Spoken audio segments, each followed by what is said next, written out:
Hi guys, welcome to Shitho's kitchen Dubai. இந்த வெயில் காலத்துக்கு ரொம்ப சூப்பராக நல்ல கம்ஃபர்டான ஃபுட் அப்படின்னா அது தயிர் சாதம் தான்.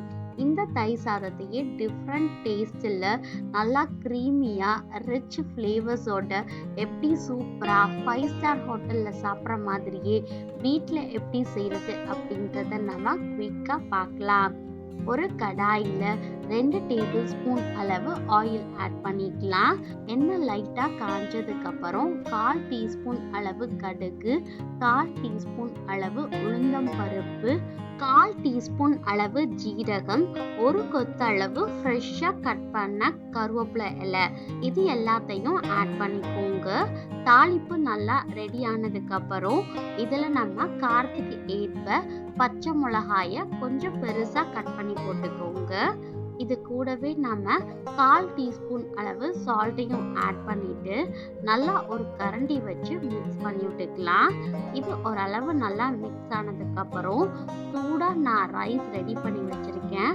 1 கப் அளவு மெஷர்மெண்ட்ல அதை அப்படியே இதில் ஆட் பண்ணிட்டு நல்லா ஒரு வாட்டி மிக்ஸ் பண்ணிட்டு இதுக்கு மேலே நல்லா கெட்டியான 1 கப் அளவு தயிர் ஆட் பண்ணிக்கலாம். இது கூடவே 1 கப் அளவு பால் ஆட் பண்ணிக்கலாம். பால் நிறைய ஆட் பண்ணும்போது ரொம்ப நல்லா க்ரீமியாக ரிச்சான டேஸ்டில் இருக்கும். இது எல்லாத்தையும் ஆட் பண்ணிட்டு நல்லா மிக்ஸ் பண்ணி விட்டுக்கலாம். இது எல்லாமே நல்லா மிக்ஸ் ஆனதுக்கு அப்புறம் இதில் நம்ம ஃப்ரூட்ஸ் ஆட் பண்ணோம் அப்படின்னா ரொம்ப சூப்பராக இருக்கும். நான் இன்னைக்கு 1 கப் அளவு மாதுளம் பழத்தை நல்லா உதிர்த்துட்டு ஆட் பண்ணிக்கிறேன். இது கூடவே 1/2 கப் அளவு கிரேப்ஸ் ஆட் பண்ணிக்கலாம்.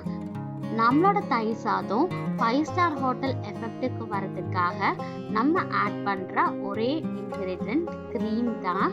க்ரீம் ஆட் பண்ணும்போது ரொம்ப நல்லா டேஸ்டாக சூப்பராக இருக்கும். நான் இன்னைக்கு 1/2 கப் அளவு க்ரீம் ஆட் பண்ணிக்கிறேன். குக்கிங் க்ரீம் அப்படின்றது தான் ஆட் பண்ணணும். ஆட் பண்ணிட்டு நல்லா இதையும் சேர்த்து மிக்ஸ் பண்ணி விட்டுக்கோங்க. இது எல்லாம் சேர்ந்து நல்லா மிக்ஸ் ஆனதுக்கப்புறம் கடைசியாக இதுக்கு மேலே கொத்தமல்லி தலையை குட்டி குட்டியாக சாப் பண்ணிட்டு ஆட் பண்ணிக்கலாம். அவ்வளோதான், சூப்பராக இப்போ நம்மளோட தயிர் சாதம் ரெடி ஆயிடுச்சு. ஸ்டவ்வை ஆஃப் பண்ணிட்டு அப்படியே இதை நம்ம பிளேட்டில் சர்வ் பண்ணிடலாம்.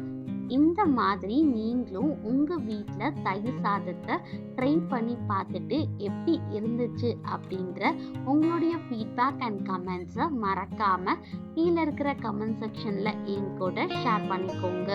இந்த வீடியோ உங்களுக்கு யூஸ்ஃபுல்லாக இருந்துச்சு அப்படின்னா ஷித்தோஸ் கிச்சன் துபாய் அப்படின்ற யூடியூப் சேனலை சப்ஸ்கிரைப் பண்ணிக்கோங்க. Bye guys, Ishq you all.